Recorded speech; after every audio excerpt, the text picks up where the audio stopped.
There is a funny thing about so-called pro-Palestinian slogans. When you invert them, they always seem to make a lot more sense. Here are 7 examples. Number 1, Save Humanity, Free Palestine. Palestinian culture, an outgrowth of Arab and Muslim variants, can be described in 3 words: anti-Semitic death cult. There is nothing humane about Palestinians, as we so eloquently witnessed on October 7th, and this has always been the case. When Palestinians commit a terrorist attack that kills Israelis, other Palestinians hurry to Palestinian streets to hand out candy to pedestrians in celebration. In the Palestinian territories, such propaganda is indoctrinated in children from very young ages, as they are taught the supreme value and various methods of killing Jews.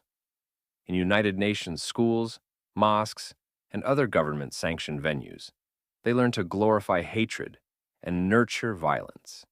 In summer camps, they teach kids how to fire automatic weapons and kidnap Israelis. It was not by accident that former Israeli Prime Minister Golda Meir said, all the way back in the 1970s, quote, "We can forgive the Arabs for killing our children. We cannot forgive them for forcing us to kill their children. We will only have peace with the Arabs when they love their children more than they hate us." Meanwhile, in Israel, most Israelis celebrate life. We do not rejoice in war. We rejoice when a new kind of museum opens and when flowers bloom in the Negev. We fight wars as a matter of self-defense, not as a matter of ethno-religious tensions, imperialism, or other tumors of nationalism. Therefore, if you really want to save humanity, free Israel. Number 2, ceasefire now. As long as Hamas is still operating as a governing and military apparatus in Gaza, the only thing a ceasefire will do is make Israel cease, so the jihadist, genocidal terrorist organization can still fire. Anyone who tells you otherwise, under the guise of love and peace and the poor women and children, is either ignorant, naive, or pro-Hamas. Indeed, Hamas has broken many ceasefires since its violent, oppressive rise to authoritarian control of Gaza in 2007, while purposely creating conditions in Gaza that maximize Palestinian casualties, which can then be broadcast across the West to gullible audiences who demonstrate superficial sympathy and aimlessly yell things like, "Ceasefire now." So long as Hamas is still operating Gaza, the more accurate slogan is, "Ceasefire never." Number 3, Jews go back home. Palestine is ours alone. Actually, it was the Arabs from Arabia who immigrated to the territories known today as the State of Israel, and, only in the 1800s, started calling themselves Palestinians, despite no sovereign territory known as Palestine ever existing.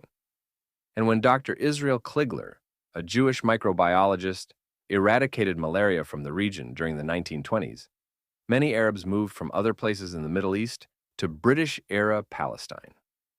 Local Arabs said that Zionists made the land livable and came to take advantage of new work opportunities provided by the growing population.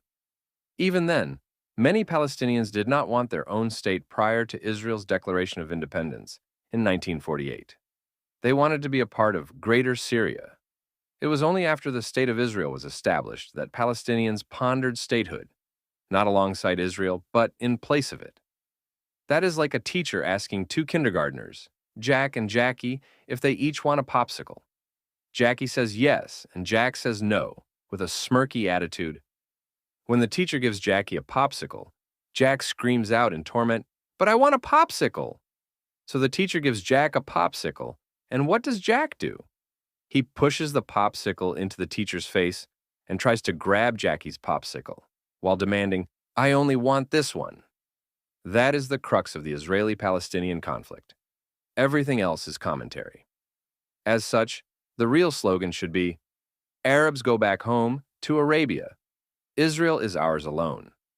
Or alternatively, Arabs, learn to live in peace with the Jews in our own state in our indigenous homeland.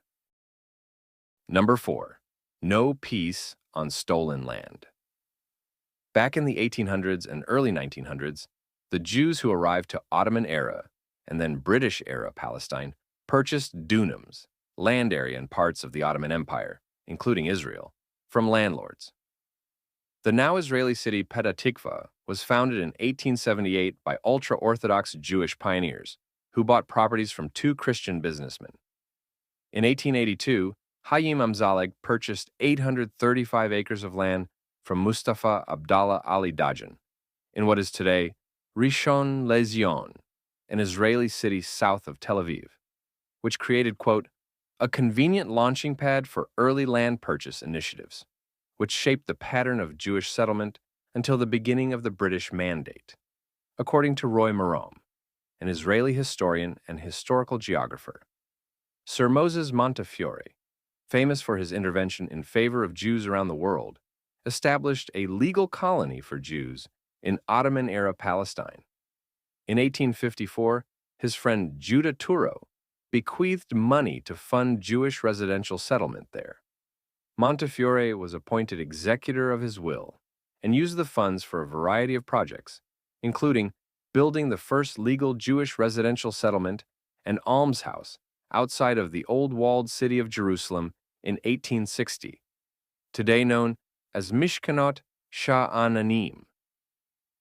The official beginning of the construction of the new Yishuv, Jewish residents in Palestine, is usually dated to the arrival of the Bilu group in 1882, which commenced the first Aliyah. Most immigrants came from the Russian Empire, escaping the frequent pogroms and state-led persecution in what are now Ukraine and Poland. They founded a number of agricultural settlements with financial support from Jewish philanthropists in Western Europe. In 1904, the second Aliyah saw an additional 35,000 Jews arrive, mostly from the Russian Empire, and some more from Yemen. Among them was David Ben-Gurion, the State of Israel's eventual first prime minister. In 1921, Golda Meir, who went on to become Israel's first and only female prime minister, arrived on the scene. And that same year, Albert Einstein attended a fundraiser to establish the Hebrew University in Jerusalem. Do you honestly think that Einstein would sacrifice his world-renowned personal brand by attending a fundraiser for a university on so-called stolen land? Thus, the more canonical slogan should be, peace on purchased land. Number 5, when people are occupied, resistance is justified. The occupation is a make-believe fairy tale that propaganda-savvy Soviets helped the Palestinians craft beginning in the 1960s, in order to more effectively fight a Cold War-era proxy conflict against the United States via its ally, Israel. In reality, there is no occupation of Palestinians, in the same way that murderous felons are not occupied by prison guards. Yet the heavily biased, anti-Israel mainstream media do not like to talk as much about the uglier sides of Palestinian society, such as their infatuation with primitive anti-Jewish terrorism. Throughout the decades, as more heinous Palestinian terrorist attacks were inflicted upon Israelis, the State of Israel built more walls and fences to protect its citizens. Given the circumstances, I would hope that you would want your country to do the same. And it isn't only Israel that shelters its people from primitive Palestinian terrorism. Look at the other countries which border the Palestinian territories. There are very clear reasons why Jordan and Egypt keep Palestinians out of their countries. The Palestinians remain an existential threat to every country that shares a border with them. So, no, the Palestinians are not a group of innocent bystanders occupied by the big bad Israeli wolf. They are simply living with the consequences of their decades-long anti-Jewish behaviors. Thus, the more valid slogan would be, when people are terrorized, occupation is justified. Number 6, students demand a free Palestine.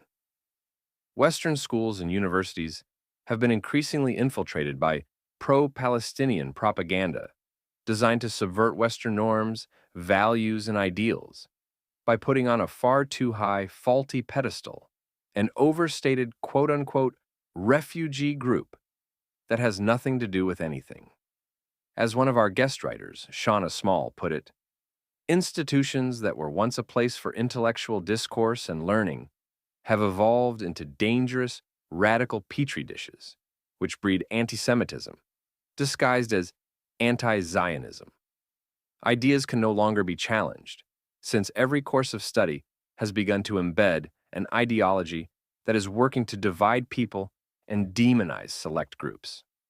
This is exactly how Palestine has made its way into classrooms across the West. In Canada, for example, the Palestinian Nakba has already been commemorated on the multi-faith calendar of school boards, even though it is not a faith-based holiday. It is a twisted political agenda. Children in Syria do not learn about the American Civil War.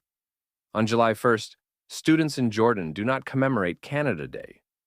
Moroccan and Lebanese institutions surely do not acknowledge November 11th as a day to honor the UK's armed forces members who died in the line of duty during World War I. On January 26th, Australia Day is not celebrated in Iraq or Egypt. Why then are children in the West being subjected to narratives that belong to another people, the Palestinians, in another part of the world, the Middle East? What intentions are behind the introduction of Palestine into Western schools and universities? Perhaps the more honest slogan is, adults demand an education free of Palestine. And lastly, number 7, from the river to the sea, Palestine will be free.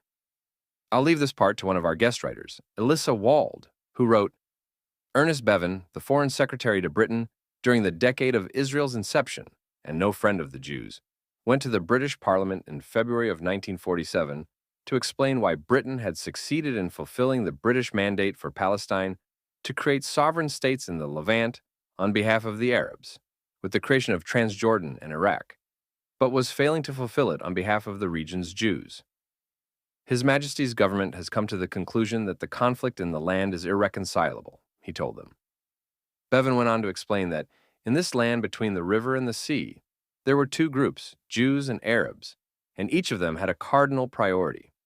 The cardinal priority of the Jews was to achieve self-determination within their own state, no matter how scant and no matter how unyielding the land.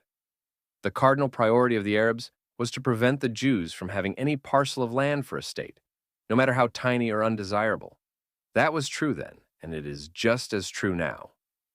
Keep in mind that there was no occupation, no blockade, no oppression, no checkpoints.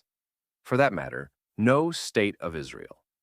But full-throttle opposition to Jewish self-sovereignty in any tiny island and our indigenous homeland within the Arab world was absolute nonetheless. There were dozens and dozens of horrifically vicious massacres of Jews by Arabs in the region long before Israel achieved statehood, and those massacres were just as gleefully sadistic as the atrocities of October 7th. In the Western imagination, there was a beautiful country called Palestine, where Palestinians lived in peace until Jewish imperialists from Europe came in and ethnically cleansed them from the region. These European imperialists then stole the land and declared it their own. The truth is, there has never in human history been a sovereign country called Palestine. The Palestinian identity is a recent construct created to describe regional Arabs who actively oppose the presence of Jews in the region. That's right, hear it again.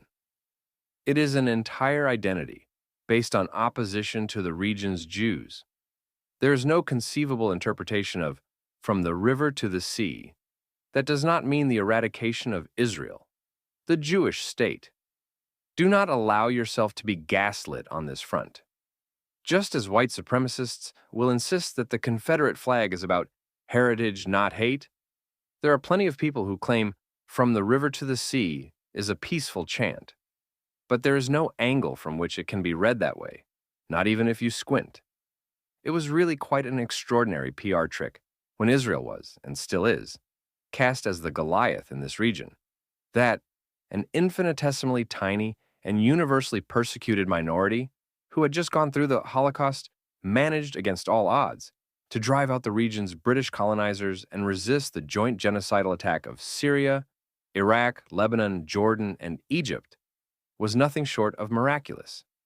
That it has held its own in the region against 75-plus years of relentless violence is equally extraordinary. Spare us your whitewashed and delusional apologia for the slogan. We know very well what it means.